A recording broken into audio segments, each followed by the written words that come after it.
Okay, this is just a quick video. I'm going to try this a second time because I can't remember how to upload stuff. But anyway, I was asked how I wrote up my power supply for my radio. So this is just a quick video. It's cold. I'm not going to tear apart my truck, so you'll get the basic idea. Here's my 955 on my dash. I got my speaker mount. Well, I got them both actually mounted with double-sided sticky tape. Plus, I bent a credit card here, an old credit card or debit card or something there, to act as a bit of a shelf. Or sorry, here. And I acted as kind of like bent it that way so that now the bottom of my speaker sits on that plus double-sided sticky tape. My radio itself, double-sided sticky taped to the dash. I just basically tilted the bracket upside down, covered it with tape. Really strong 3M stuff that they use to put on body panels with. Anyway, now I routed my coax and my power the same route, the identical route. I didn't like it. I'd rather separate them if I could, but I can't. So anyway, here's basically what I did.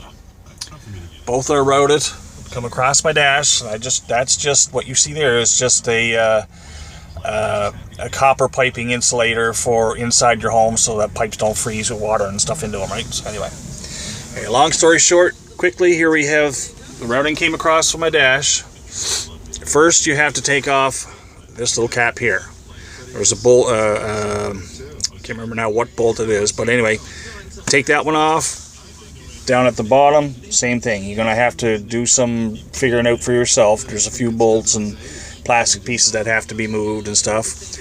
Once that grab handle is off, now you pull off the rubber door trim from about up here, top of the door, to about 3/4 of the way down by your key somewhere, as far as you need to use it for your own benefit. This plastic piece pulls off. That's all it does. There's no bolts holding it in place. Now what I did is I routed my power and my coax to the identical places. So once it comes across the dash in behind, you can barely see this piece of sponge. The lighting outside is screwing up this video, right behind us. Right about here somewhere, you'll see a hole right in this this side of the truck here. Right down here somewhere in this area. What you're going to have to do is you're going to have to get something, what I used was one of these. These are just long rubber coated hunks of firm wire, and all I did is I just played around to it so I can fish it out through this hole that's right about here somewhere behind all this plastic, out through this pillar and out to the outside of the truck. Let me get out here.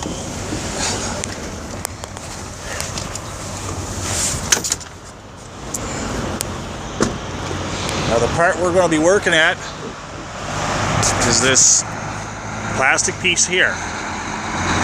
Either side of it, there's going to be about 4 or 6 bolts. I can't remember how many. I think they're about an 8 mil or a 10 mil size. That will have to come off. Once you have that off, you will see approximately right about here, about line sight or eyesight or line level with the mirror, you will see a little tiny rubber grommet about, well, I don't know, a little bit bigger than the outside diameter of your PL259. That's how I also ran my power.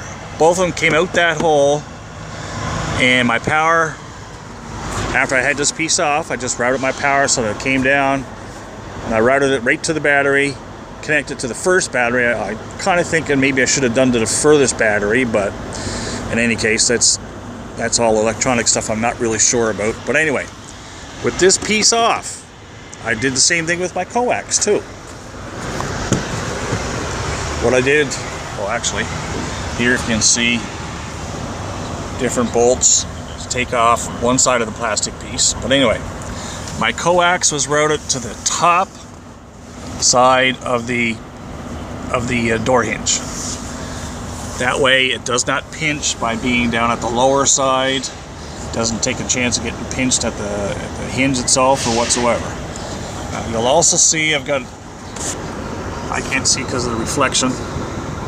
You can see I have a braided strap connected to the top side of the door hinge on the cab side, and then another one on the door side.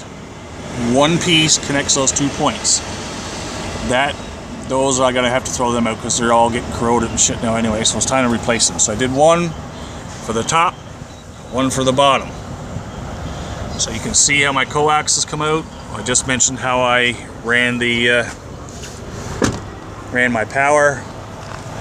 My coax comes outside here, does not get pinched, and just so that I don't have to bend it at such a sharp angle, it just comes around here. I got a couple of noise suppressors on there just for static noise. It helps some, I guess, but I'm not sure. And then my coax goes on here and attaches to my bracket. The bracket is just basic mirror bolts, and this black stuff that you see, all that does is just stops from I gotta take this all apart and clean it because I just did this up here and it was dirty as shit. You can even see underneath here it was all pitted. I think that's got something to do with the electricity, not just the salt and stuff, but I never covered it, which is my own fault. I kept on saying I'll do it later, I'll do it later. Well, later never came, so I ended up having to clean it. But anyway, so I gotta take these two pieces off and clean it again, and then reapply some more of this black coax sealer, I guess it's called. But that's basically how it's done. It's too cold today to go screwing around with it, so I'm not going to take it all apart to give you a more detailed, but come springtime, maybe I'll post another up to give a more detail, but we'll get you by for now.